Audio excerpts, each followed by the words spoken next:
Assalamualaikum. Waalaikumsalam warahmatullahi wabarakatuh. Ustadz izin bertanya, apakah hukum berkorban sedangkan orang tersebut belum diakikah ketika masa kecilnya? Mohon penjelasan. Makasih Ustadz. Baik. Ya, semoga Allah rahmati saudara atau saudari kita ini beserta keluarganya dan menyertakan kita dalam pemberian rahmat Allah dimaksud. Pertanyaan ini saya duga juga mewakili sebagian saudara-saudari kita yang punya pertanyaan atau persoalan yang serupa, atau boleh jadi ini pun nanti akan bercabang kepada persoalan lain seperti apakah boleh kurban disatukan dengan akikah dan hal-hal sejenis lainnya.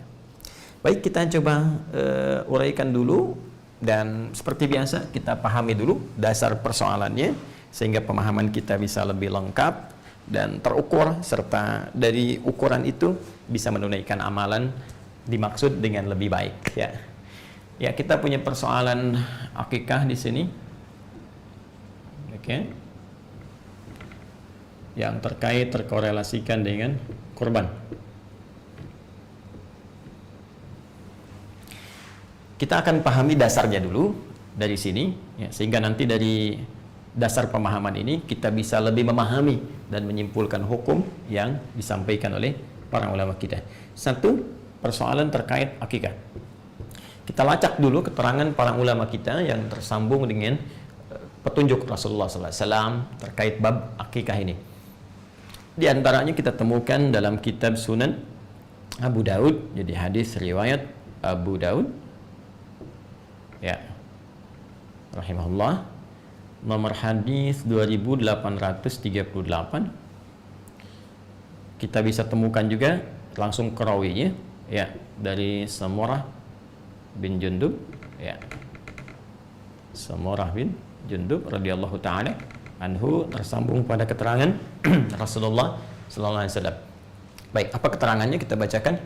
Kullu ghulamin. Ya, penting saya tuliskan, ya. Kullu ghulamin rahinatun bi'aqiqatihi. Ini poinnya. Ya. Tuzbahu, keterangan kedua, tuzbahu yauma sabi'ihi. Ini yang penting yang keduanya.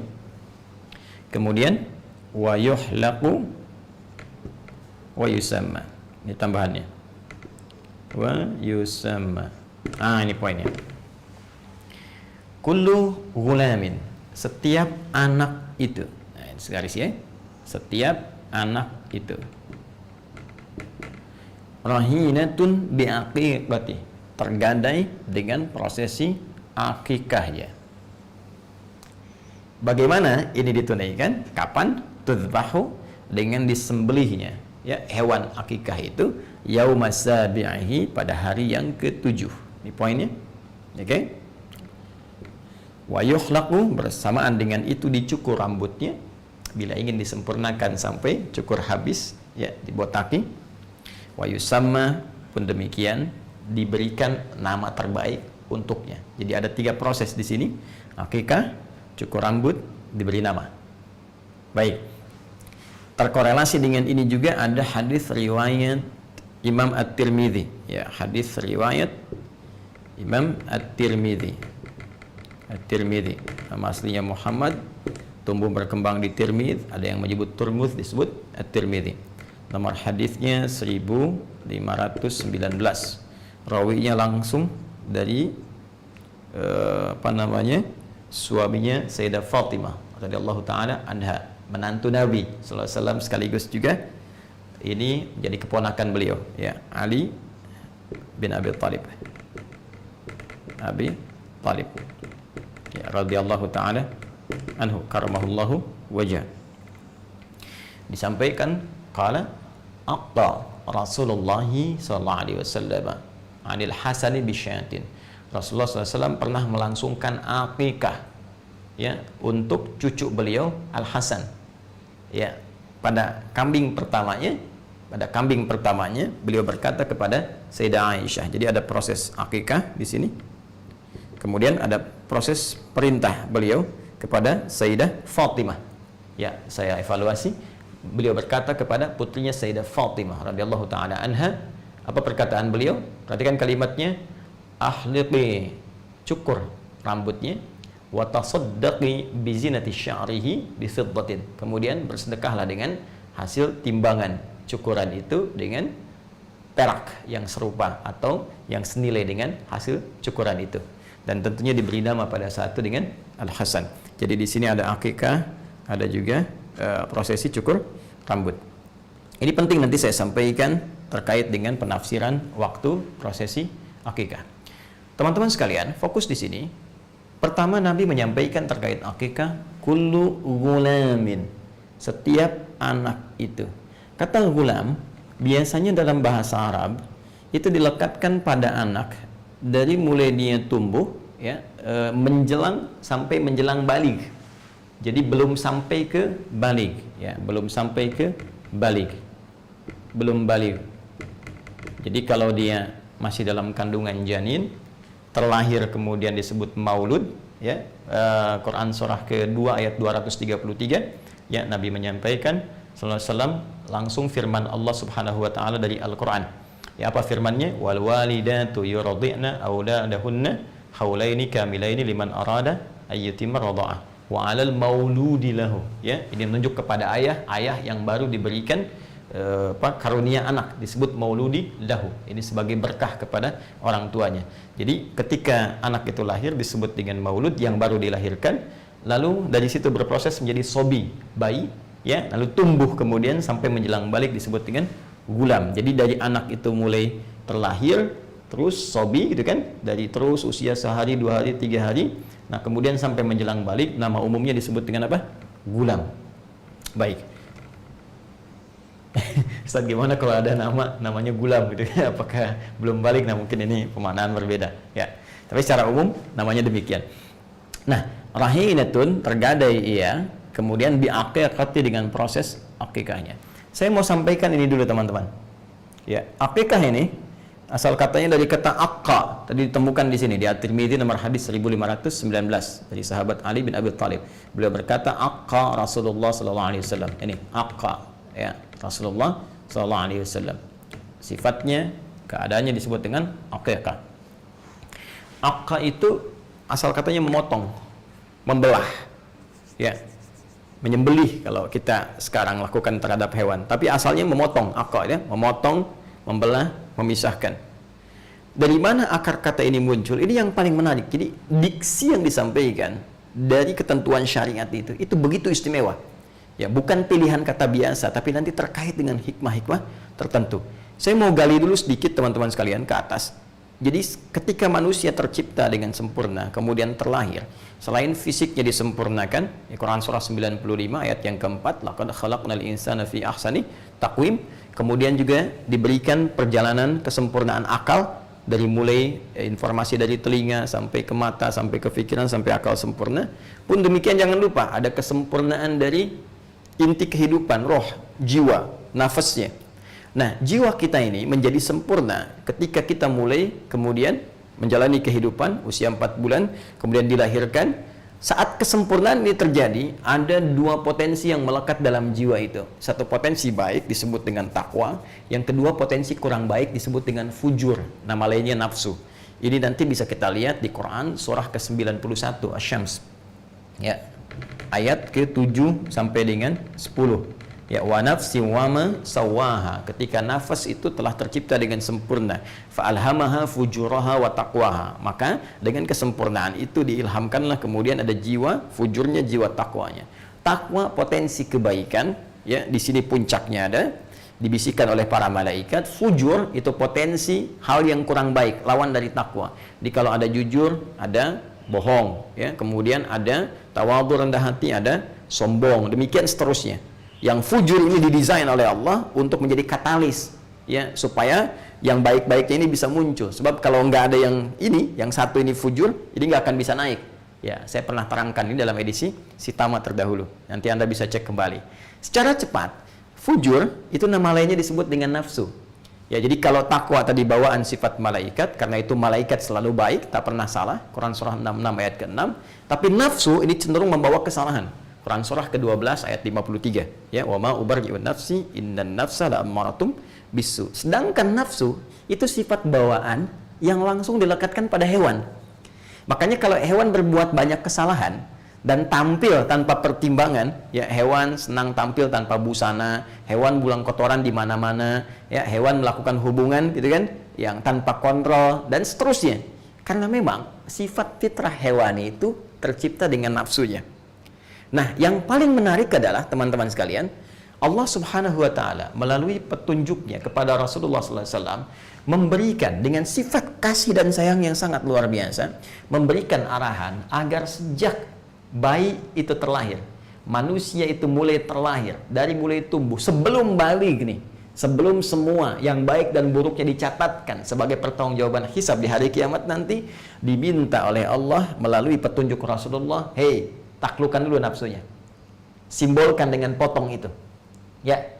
Maka disimbolkanlah dengan ibadah yang diberi nama dengan aqiqah, dari kata aqqa tadi, memutus kecenderungan nafsu nanti untuk bisa tumbuh di masa-masa baliknya dan bisa dikontrol saat dia tumbuh itu, dan diarahkan untuk memotivasi takwanya, menjadi katalis supaya nilai kebaikannya yang muncul. Nah, disimbolkan ini lewat pemotongan hewan karena nafsu tadi melekat pada fitrah hewani. Jelas ya? Bisa dipahami ya? Karena itu hewan kemudian dihadirkan, dipotong itu untuk simbolisasi sebagai ajaran syariat bahwa dengan itu diharapkan anak ini tumbuh menjadi pribadi yang bisa mengontrol nafsunya. Itu diantara hikmahnya. Ya, karena itu anak kalau dia tumbuh kemudian bersikap kurang baik kepada orang tuanya, ya kan interaksi pertama dengan orang tua kan di keluarga. Ketika ada anak yang tumbuh menjelang dia balik, bersikap kurang bagus pada orang tua, kata-kata yang kurang bagus, kata-kata kasar dan sebagainya, maka mohon izin, mohon maaf, itu dalam bahasa akhlak disebut dengan uququl walidain. Uquq, ya, uququl walidain. Seakar dengan kata ini dari aqqa juga. Uquq, sifat durhaka anak. Karena itu diharapkan dengan akikah itu sifat ini akan dipotong dari sejak kecil. Kemudian nafsunya mulai bisa dikontrol sehingga tumbuhlah dia kemudian menjadi pribadi yang baik di masa yang akan datang. Itu pun juga harus disertai dengan penyertaan lingkungan yang baik. Orang tua merawat dengan baik, lingkungan ditempatkan di tempat yang baik. Ini diantara hikmah Nabi ketika menyebut kata maulud lagi tadi. Kullu mauludin yuladu alal fitrah, ya, fa abawahu yahwidanihi au yunassiranihi au yumajjisanihi. Kullu mauludin, setiap yang terlahir, dari lahir sudah ada fitrahnya. Ya, cuma nanti pengaruh lingkungan yang membuat dia berubah, bahkan mungkin boleh jadi dia menjauh dari Allah Subhanahu wa taala. Ya. Fokus baik-baik teman-teman, jadi paham ya ini. Nah, proses ini dilangsungkan kapan? Dilangsungkan ini batas awalnya, tudzbahu yauma sabi'ihi. Disembelih akikah ini untuk menjadi simbolisasi dalam syariat tentang pemotongan potensi nafsu, batas awalnya hari ke-7. Ya. Nah, ada yang mengartikan harus hari ke-7 gitu kan, hari ke-7 di akikah. Kalau nggak hari ke-7 udah lewat misalnya kan. Saya menghargai pendapat dimaksud, tapi barangkali saya lebih cenderung kepada pendapat dari ulama lain, khususnya juga yang menerangkan riwayat-riwayat ini. Siapa yang menerangkan riwayat ini diantaranya Al-Imam At-Tirmidzi, ya. Beliau memberikan keterangan bahwa jika tak memungkinkan di hari ke-7, ini bisa hari ke-14, ya, kelipatannya bisa, jika tak memungkinkan bisa hari ke-21 misalnya, jadi bisa hari ke-7, hari ke-14, hari ke-21. Bahkan tadi ada yang memperluas pemaknaan ini kembali ke batas akhir, ke sini, gulam. Jadi batas awalnya hari ke-7 supaya ada kelapangan, ya, masa baru lahiran langsung dipotong misalnya kambing kan juga boleh jadi bisa menyulitkan, ya, sedang fokus kepada perawatan anak belum bisa maksimal. Maka batas awalnya hari ke-7, ya. Kemudian batas akhirnya kapan? Ini kalimat ini kullu gulamin, sampai batas anak ini sebelum balik ini yang berakhir. Ya, jadi kalau sudah lewat gulam, ya sudah bukan anak-anak lagi namanya. Ya, sudah masuk kategori balik. Ini balik, sudah masuk kategori dewasa, jadi remaja, jadi pemuda dan seterusnya. Nah, jadi ini batas akhirnya di sini. Saya lebih cenderung ke sini. Ini batas awal, ini batas akhir. Ya. Nah, kalau kemudian sudah mencapai ke batas akhir ini, ya sudah. Ya, sudah tidak berlaku lagi kemudian hukum akikahnya. Ya, akikah itu ingat, hukumnya bukan wajib, ya. Akikah itu sunnah. Tapi ingat, jangan dipandang remeh, sunnah yang sangat ditekankan. Ya, kenapa ditekankan? Tadi karena ada hikmah penting yang terkait berkelindan di balik syariat ini. Jadi anak ini diharapkan tumbuh ya. Kalau sudah tumbuh dewasa, maka ini sunnahnya ini walaupun sangat muakkad ditekankan tidak berlaku lagi, walaupun boleh kemudian Anda ganti ini ke depan misalnya dengan sedekah. Boleh dengan diniatkan ini, misalnya saya pengen sedekah, saya laki-laki waktu kecil belum sempat ibu saya mengakikah ya, atau ayah saya setelah dewasa ingin sedekah dengan senilai akikah ini, senilai 2 kambing, boleh, sah dilakukan ya. Tapi yang penting itu esensinya.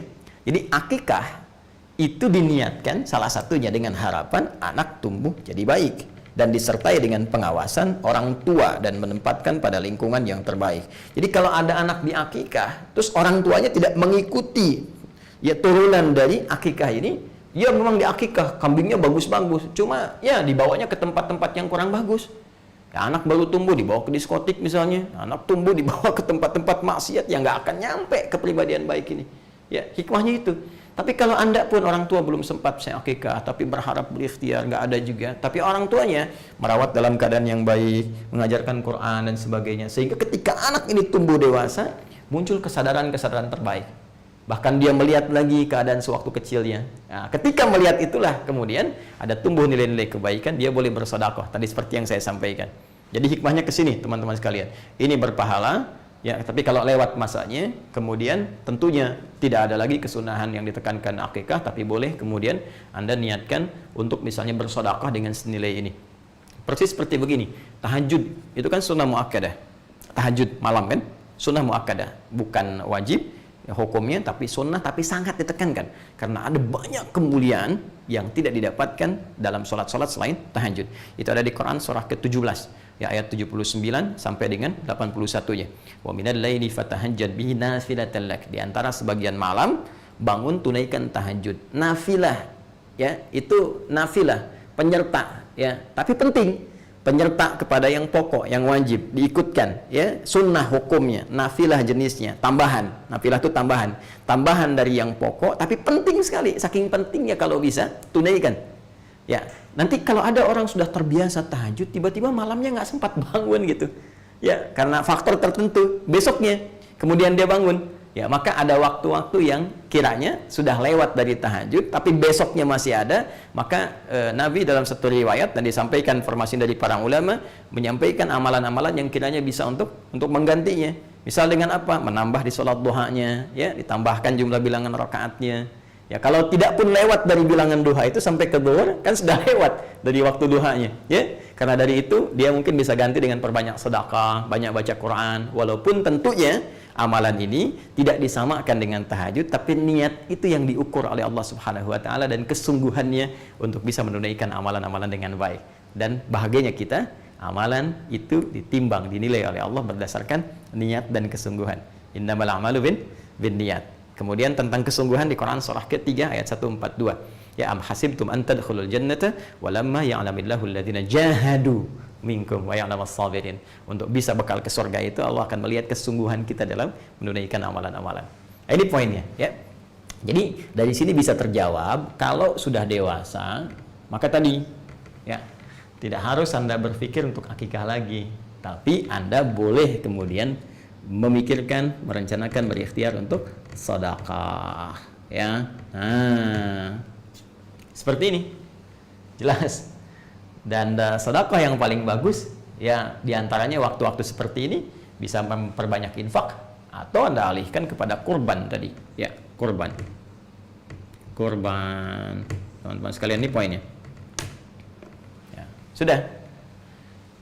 Kalau tadi mau spesifik, niatkan sedekah saja. Dan sedekah untuk dulu akikah saya yang belum sempat terlaksanakan. Ya, kemudian Anda pilihan terbaik sekarang ya sudah, saya mau sendiri saja kemudian untuk menunaikan ibadah kurbannya. Nah, sekarang muncul pertanyaan kedua, Ustadz, bisa nggak saya satukan kurbannya dengan akikah? Ini. Baik dalam kasusnya serupa di sini, misal lahiran anak pas menjelang Dzulhijjah, ya kan? Begitu lahir, pas waktu-waktunya mau kurban. Bisa nggak di hari ke-7 ini, atau kelipatannya misalnya, saya sekalian kurban, sekalian akikah? Ya, atau tadi saya mau sedekah, bisa nggak disamakan sedekah dengan kurbannya? Nah, di sini para ulama terbagi pada dua pendapat utama. Yang pertama, teman-teman sekalian, ada di kitab Musannafnya Ibnu Abi Syaibah.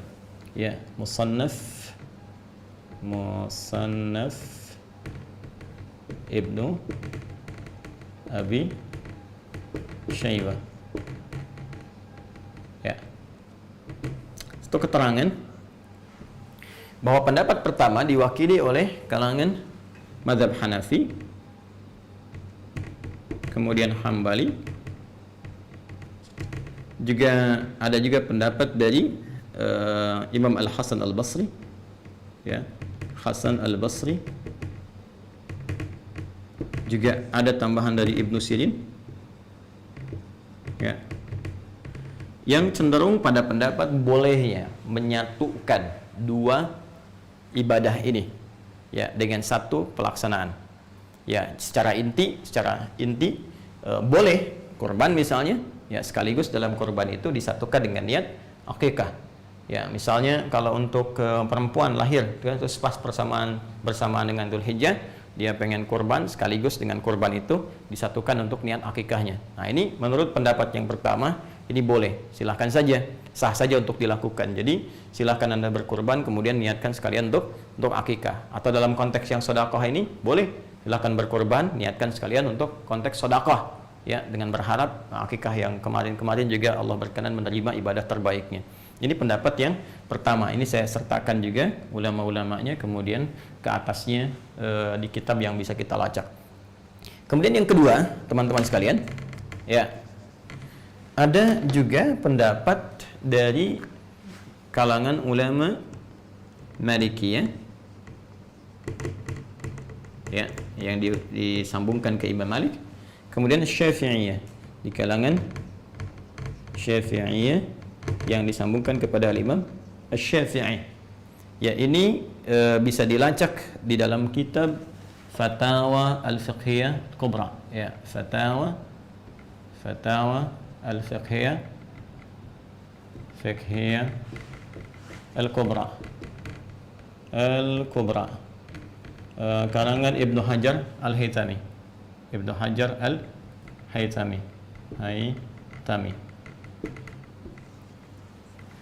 Nah, ini menarik pendapatnya. Ya, sebelum beliau mengurai boleh atau tidaknya, yang paling menarik beliau uraikan dulu esensi dari ibadah ini. Ya, perhatikan baik-baik. Teman-teman sekalian, akikah seperti kita ketahui itu ibadah yang ditunaikan untuk bisa dengan ibadah itu diharapkan menjadi pengarah kepada anak dengan izin Allah supaya tumbuh lebih baik di masa depan. Karena itu ibadah ini spesifik ditujukan kepada anak. Kalau dalam bahasa kitabnya fidaul walad, ya. Jadi penebus anak. Ini ibadah untuk anak sebelum dia dewasa. Sedangkan kurban, ini akikah, kurban itu tidak spesifik ditujukan kepada anak, tapi lebih kepada jiwa, kepada diri, fidaun nafsi, ya. Kurban, ya, itu sifatnya ibadah yang ditujukan untuk mengarahkan jiwa, menata diri, ya, diri pada setiap diri, jiwa yang bersifat umum sifatnya, jadi nggak spesifik dalam rentang usia, bisa untuk anak-anak, bisa untuk orang dewasa, ya, bisa untuk bahkan kakek, nenek, bahkan ini bisa diarahkan kepada yang sudah wafat. Ya, ada orang sudah meninggal dunia kemudian ingin dikorbankan, ini masih boleh. Akikah tidak. Ya. Jadi dari sini dilihat kemudian oleh para ulama Malikiyah, Syafi'iyah dengan referensi yang saya sebutkan, karena sifatnya ini berbeda, beda jenis, ya, tidak sama, maka mereka lebih cenderung untuk memisahkan akikah dengan kurban. Akikah tersendiri, kurban tersendiri. Jadi kalau Anda ingin akikah, silahkan niatkan akikah, ya, dengan ketentuan yang berlaku. Kalau Anda ingin kurban, maka silahkan niatkan kurban. Nah, kapan waktunya? Kalau ada waktu akikah, karena spesifik akikah itu waktunya terbatas sampai menjelang dewasa, maka dalam konteks ini dahulukan akikah dulu. Jadi kalau ada pertanyaan yang ketiga, Ustadz, mana yang dahulukan, akikah atau kurban? Maka dalam konteks ini, jika waktunya bersamaan dengan waktu spesifik akikah, anak ini lahir sampai tumbuh sebelum balik misalnya, ada rezeki yang Allah titipkan pada kita, maka yang dahulukan akikah. Kenapa? Karena kurban ini waktunya itu masih panjang. Setiap tahun masih bisa ada. Anak telah dewasa pun masih kurban untuk diri sendirinya. Bahkan telah meninggal pun bisa dilakukan kurban yang diniatkan, ditujukan untuk yang tadi yang disebutkan, yang telah wafat. Ya, jadi dahulukan akikah kalau momentumnya bersamaan. Tapi kalau momentumnya sudah lewat dari sini, Anda bisa dahulukan kurban. Jelas ya? Kurban dahulukan karena ini sudah lewat waktunya. Kecuali tadi Anda ingin bersedekah untuk berniat menutup akikah yang telah lalu. Bukan ibadah akikahnya, tapi sedekahnya yang Anda lakukan. Maka itu pun terpisah. Silahkan bersedekah di waktu yang lebih umum dan dahulukan kurban di waktu yang bersamaan dengannya, yaitu waktu-waktu di awal Dzulhijjah sampai dengan hari tasyriknya. Nah, ini analoginya begini. Jadi dalam syariat itu, ini tajam sekali ya, tajam sekali. Dalam syariat itu, teman-teman sekalian, jadi ibadah yang bisa disatukan, ya, pertama itu jenisnya serupa, jenisnya sama. Yang kedua, yang diikutkan itu bukan ibadah pokok, ya, bukan ibadah pokok. Ibadah penyerta sifatnya. Ya, contoh begini, saya contohkan sholat lah yang paling gampang. Sholat. Ya, sekarang kita ingin menyatukan jenis-jenis sholat. Ya, jenisnya sama-sama sholat. Ya, sholat dengan sholat kita ingin satukan. Sekarang yang satu misalnya kita ingin sertakan kepada yang lain. Maka yang boleh disatukan itu yang sifatnya bukan pokok. Ya, bukan ibadah khusus dengan nama tersendiri. Contoh, tahiyatul masjid. Ya, sholat tahiyatul masjid. Tahiyatul masjid itu bukan sholat yang berdiri sendiri, tapi lebih menunjuk pada keterangan Rasulullah setiap sholat 2 rakaat yang ditunaikan sebelum kita duduk di masjid. Semua jenis sholat 2 rakaat. Kalau bahasa nabinya, bima makna qala Rasulullah SAW, idza dakhala ahadakumul masjidah. Ya, idza dakhala ahadukumul masjidah fala yajlisa hatta yusalliya rak'atain. Idza dakhala, apabila akan masuk ahadukumul masjidah, satu di antara kalian ke masjid, ya, fala yajlisa, maka jangan langsung duduk. Jangan di sini sifatnya menunjuk kepada larangan yang diutamakan dalam pengertian sunnah, gitu kan? Ya, hatta yusalliya rak'atain, sampai dia salat 2 rakaat. Ya, jadi salat dulu 2 rakaat, kemudian baru dia duduk untuk i'tikaf. Ini sifatnya sunnah. Ya, artinya dalam keadaan terdesak pun dia kemudian mesti duduk, langsung duduk saja. Jangan dipaksakan kemudian sunnah menghambat kepada sesuatu yang lebih utama. Contoh dalam kasus khutbah Jumat. Ini banyak saya temukan, khatib sudah naik ke atas mimbar, bahkan tengah-tengah khutbah, orang datang terlambat, terus maksa masuk ke dalam, masih tahiyatul masjid. Ya, yang paling celaka, yang masuk 1, 2, 3, 4 orang, khatibnya sudah masuk khutbah kedua. Udah mau ditutup, datang sholat lagi. Kapan ditutupnya? Ya, karena itu dalam mazhab Maliki, kalau sudah khatib naik ke atas mimbar, ini tidak dianjurkan tahiyatul masjid, langsung duduk.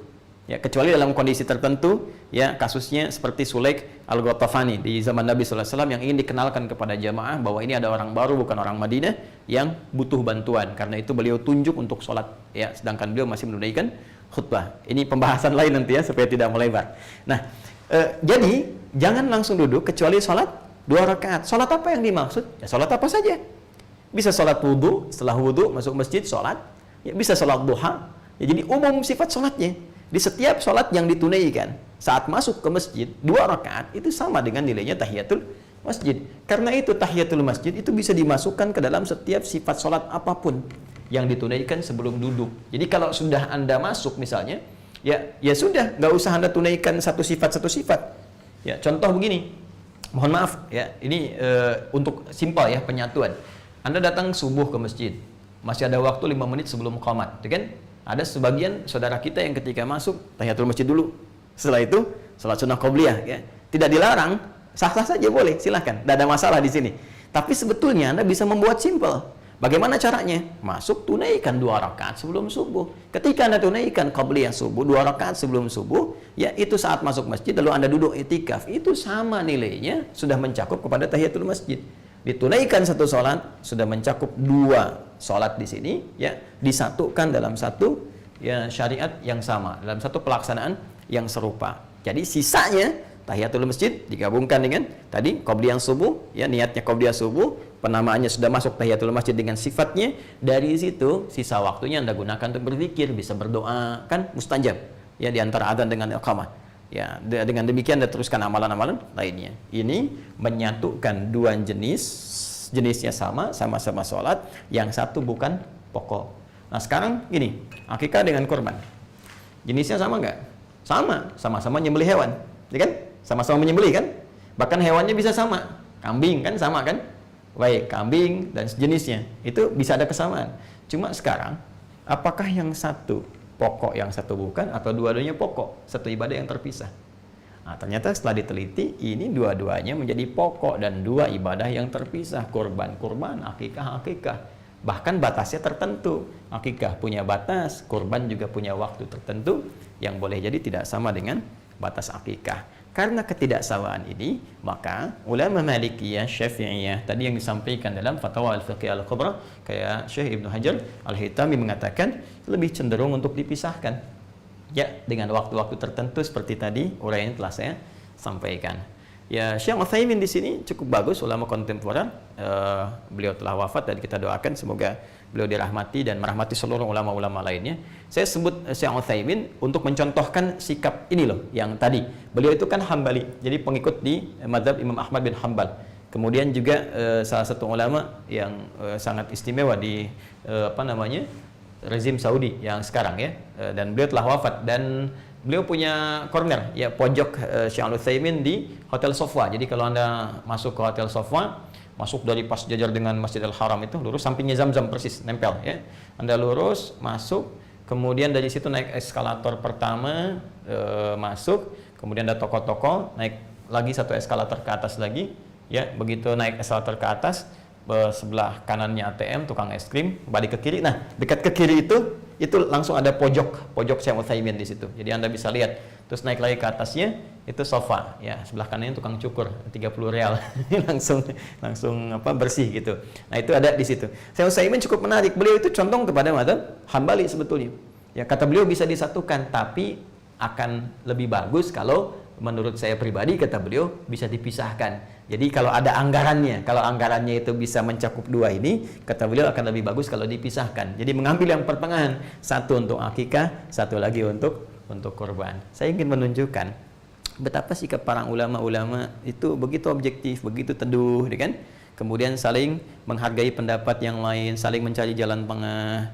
Terus tidak ada berniat untuk menjatuhkan, mencela, apalagi ingin menganggap yang lain mesti turun, yang ini mesti naik, tidak.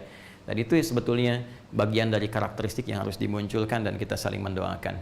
Nah, untuk itu kembali kepada pertanyaan tadi, kita simpulkan bahwa dalam konteks ini bagi yang sudah masuk dewasa, kan melewati batas masa baligh, akan lebih baik kalau ada kelebihan rezeki bisa bersedekah, kan, dan salah satunya diniatkan bisa menutup akikah yang telah lalu, kemudian ya sampaikan masa iya kemudian akikah lagi, kemudian cukur lagi sampai botak terus namanya ditetapkan lagi, kan juga harus ada penyesuaian.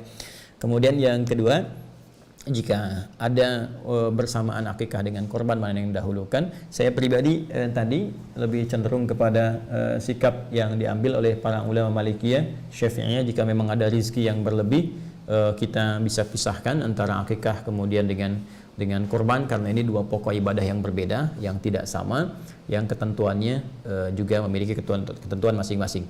Jadi kalau waktunya pas anak itu lahir, saya lebih cenderung akikah dahulukan ya, karena kurban bisa masuk di masa-masa berikutnya. Walaupun Ustadz, bagaimana kalau anak itu wafat? Kan bisa kurban diniatkan untuk anak, tapi kan nggak bisa akikah diniatkan untuk anak kalau anaknya sudah wafat ya. Baik, jadi dahulukan akikah dulu.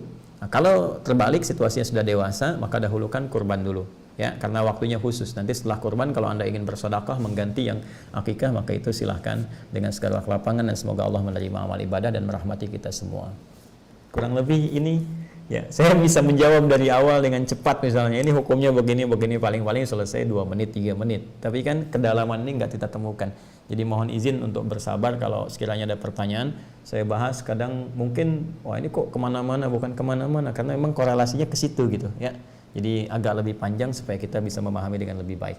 Saya kira itu, barangkali ada keterangan ulama lain yang lebih baik, dan sangat mudah Anda bisa meninggalkan apa yang saya sampaikan dan mengambil pendapat ulama lain yang kiranya lebih mudah untuk diamalkan sesuai dengan ketentuan Al-Quran dan Sunnah Rasulullah SAW. Demikian teman-teman sekalian, semoga bermanfaat, ya, semoga Allah memberikan taufik. Subhanakallahumma bihamdika asyhadu an la ilaha illa anta astaghfiruka wa atubu ilaik wa akhiru da'wana alhamdulillahirabbil alamin. Assalamualaikum warahmatullahi wabarakatuh.